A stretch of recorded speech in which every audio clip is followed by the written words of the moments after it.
এবার সবাই যাও, উঠো যাও, আর ঘোরাঘুরি করো না। আসসালামু আলাইকুম, আশা করি সকলে ভালো আছেন। আমার মাসকলের ডাল ভাজতেছে, গুঁড়া করবে।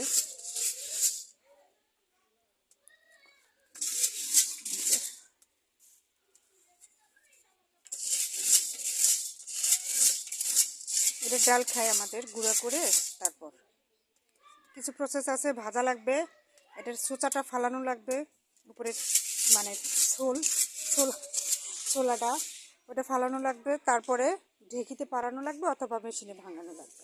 মেশিনে ভাঙানোর মজা হয় না, তাই ঢেকিতেই পারায় সবাই। তো যাই হোক, এখানে ওরা উঠে যেতেছে, সন্ধ্যা হয়ে গেছে, একটু পরে আজান দিবে আর 15-20 মিনিট পরে। ঘরটা অনেক, বাড়িটা অনেক ভালো লাগতেছে। এই যে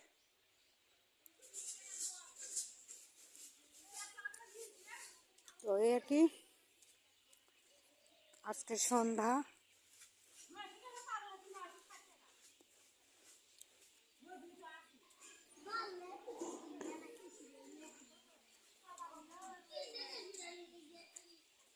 কি হলো?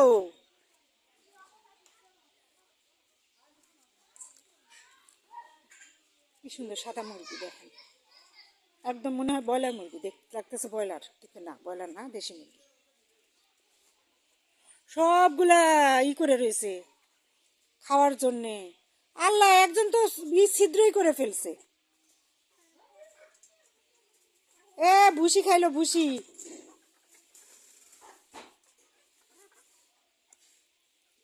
গরুর খাবার মুরগি খেতেছে। মাশাআল্লাহ, অনেক মুরগি, অনেক মুরগি। বাচ্চা মুরগি নাই আর, সব বড় হয়ে গেছে, তাই না? গরম পড়লে আবার উষুম দিবেন,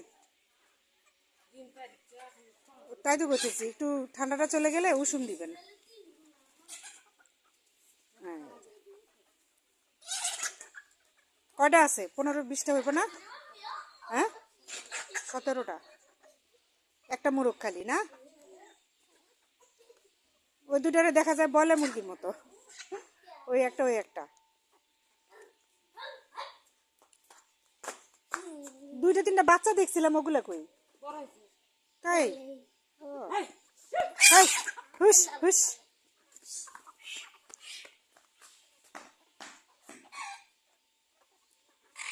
সুন্দর লাগতেছে না বলেন?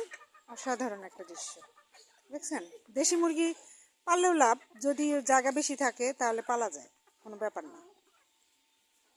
তো এই হচ্ছে অবস্থা মোটামুটি। 17টা মুরগি যদি 300 টাকা করে বিক্রি করে, তাও কতগুলা দেখেন, 4000 টাকার উপরে। তো এই হচ্ছে আজকে সন্ধ্যা। ওই পাশে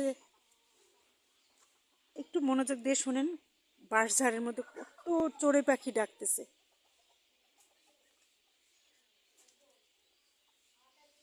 হ্যাঁ, অনেক পাখি ডাকতেছে।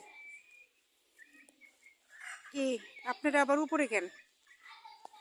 হ্যাঁ, ওই একটা ওই একটা, এগুলোও না। যার যার সার তার ঘরের সামনে চলে আসছে, একটু পর উঠে যাবে সবাই। এখন আসছি আমার ভাইয়ের বাড়িতে। এরা গোসলে গেছে এখন। সারাদিন অনেক কাজ করে ভাবি, আমার এই ভাবিটা এখন গেছে গোসলে। সারাদিন গরু, ছাগল, হাঁস, মুরগি সব কিছু দেখাশোনা, অনেক কাজ, জানেন না? মানে গৃহস্থীদের খুবই কাজ, যারা গৃহস্থীর বউ তারা জানে। আর এই যে দেখেন, সুইট 2টা বাবু এখানে বসে আছে, পিচ্চিগুলা বড় হয়ে গেছে অলরেডি।